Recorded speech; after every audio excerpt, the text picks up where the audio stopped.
एक ऋषि हुआ अपने देश में, व्याणो नामो मार्कंडे। इतना गजब का ऋषि हो गया और क्या कृपा हुई उस पर महादेव की। एक आशीर्वाद बन गयो व्याणे नाम रो। जो कोई आशीर्वाद देवे नहीं, कोई पंडित जी ने, कोई महाराज ने, कोई बड़ों ने प्रणाम करे जन वे कहे दीर्घ आयु भव। कोई कहते हैं मार्कंडायुषः, ये उनके नाम का एक आशीर्वाद है। वो आशीर्वाद कैसे बना पता है? वो ऐसे बना,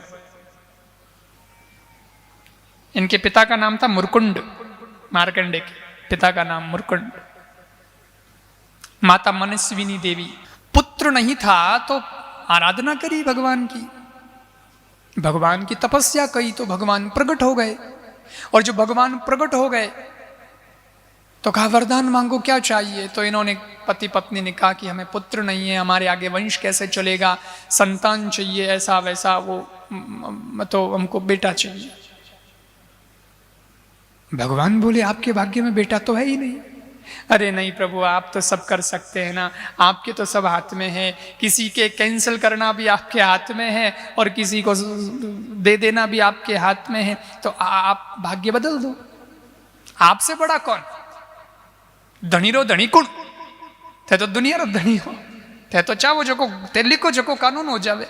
आप जहां साइन सिग्नेचर कर देते हैं उसी वक्त नया एक कानून बन जाता है। तो प्रभु हमारे लिए आप कुछ कह दो। भगवान बोले देखो, कर्मों की गति होती है, अपना अपना सिस्टम है, उस सिस्टम को मैं चैलेंज नहीं करता। लेकिन कोई बात नहीं, आप कह रहे हैं, आपकी भावना है, आपने मेरी तपस्या करी है, तपस्या का फल तो मिलता ही मिलता है, तपस्या ऐसे थोड़ी जाती है।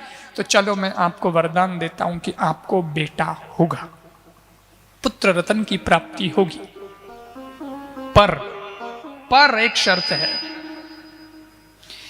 बेटा तो होगा पर 16 साल की उम्र तक ही वो जीवित रहेगा, उसके बाद वो मर जाएगा।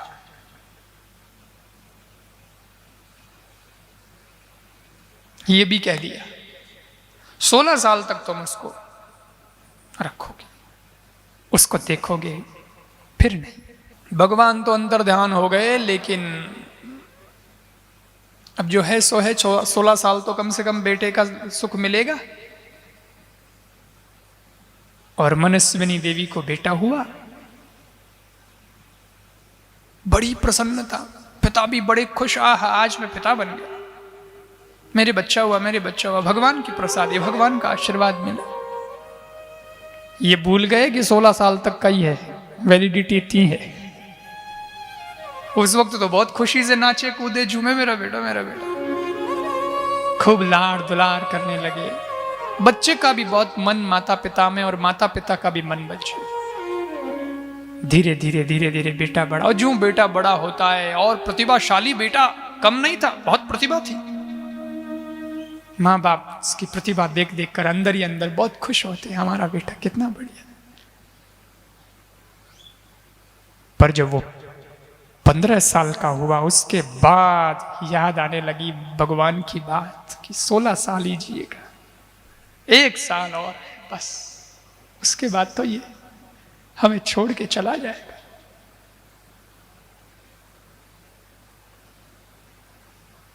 उदास रहने लगे।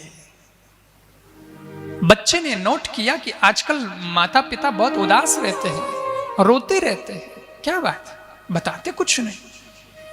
तो लड़के ने पूछ लिया, मां तू इतनी उदास क्यों रहती है? आजकल पहले जैसी खुश नहीं है तू। मुझसे कोई गलती हो गई मां? तेरे बेटे ने कोई अपराध कर लिया है क्या मां? क्या बात? मां ने कुछ नहीं बताया। नहीं बेटा, कुछ नहीं है, ऐसे ही। ऐसे तो नहीं है मां, मैं तेरा बेटा हूं, तो मुझे नहीं बताएगी तो किसको बताएगी? बोलो ना मां। तब मां ने बताया कि बेटा ऐसा ऐसा है, तू 1 साल ही हमारे पास रहेगा, बस फिर तो तेरी मृत्यु हो जाएगी। भगवान ने कहा 16 साल तक ही जिएगा। अच्छा, फिर मेरा काल आएगा? हाँ। ओह मां,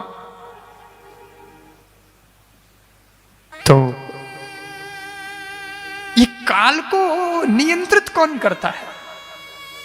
काल का भी तो कोई बाप होगा, उसका भी तो कोई स्वामी होगा।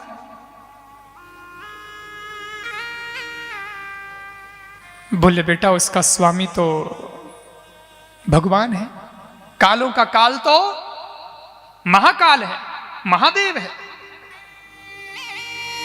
तो मां तो चिंता क्यों करती है, अपने को एड्रेस तो मिल ही गया है, मैं महादेव से जाके बात कर लेता हूं और बोल देता हूं कि मेरी माँ बाप पिताजी बहुत रो रहे हैं, आप मेरी जिंदगी बढ़ा दो, मेरे साल और बढ़ा दो, और मां मेरी जिंदगी रही तो मैं तुम्हारी सेवा करूंगा, तुम्हारा बुढ़ापा आएगा मैं सेवा करूंगा। अरे बोले बेटा भगवान ऐसे रास्ते में थोड़े ही मिलते, तपस्या करनी पड़ती है, तपस्या मैं करूंगा, बोलो और कोई उपाय हो तो बताओ मां। तब मां ने कहा बेटा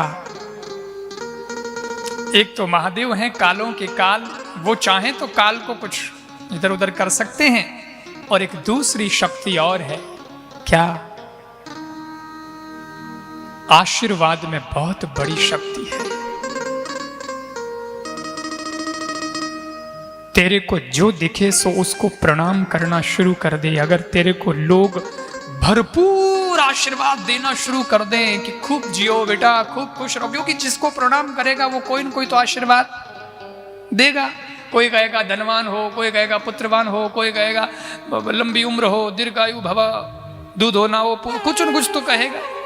सो तू अगर प्रणाम करना शुरू करे सबको और आशीर्वाद लेना शुरू करे तो इतना आशीर्वाद तेरी झोली में आ जाए कि फिर काल भी तेरा बाल बांका न कर सके, फिर तू लंबी उम्र प्राप्त कर ले। और महादेव तो है ही कालों के काल, उनसे भी आशीर्वाद ले, उनका आशीर्वाद तो खाली जाता ही नहीं, उनका आशीर्वाद खाली नहीं जाता। मुरकंड के पुत्र मार्कंडे ने ये निर्णय ले लिया, 1 साल है मेरे पास, एक दिन ऐसा नहीं जाने दूंगा मैं जिस दिन महादेव को याद न करूं और प्रणाम न करूं। बस उसने तो उसी दिन से निर्णय ले लिया, जो मिलता साहब सबको प्रणाम करता। अपने यहां तो कहते हैं बड़ों को प्रणाम करो, लेकिन वो तो आडे कट प्रणाम करते रहो।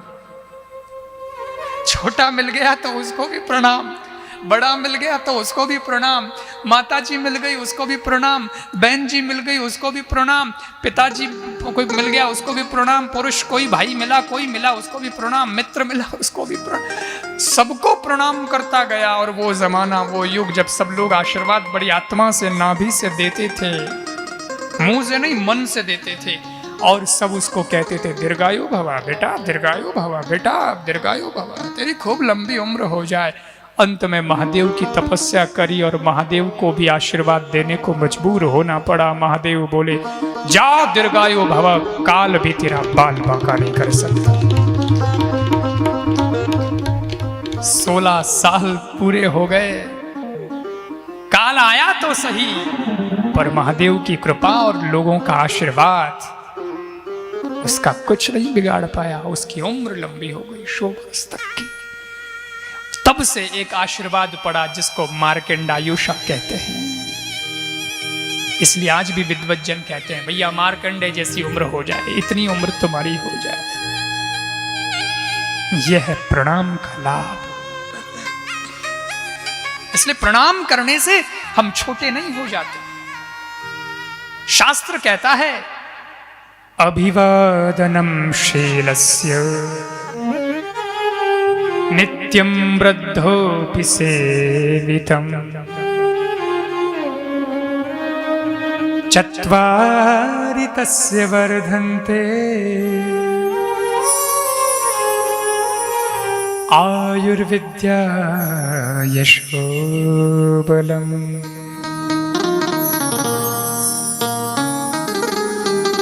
जो बड़ों को प्रणाम करते हैं, माता पिता को प्रणाम करते हैं, जो बड़े हैं गुरुजन आदि, उन्हें प्रणाम करते तो उनकी 4 चीजें बढ़ती है, आयु, विद्या, यश और बल।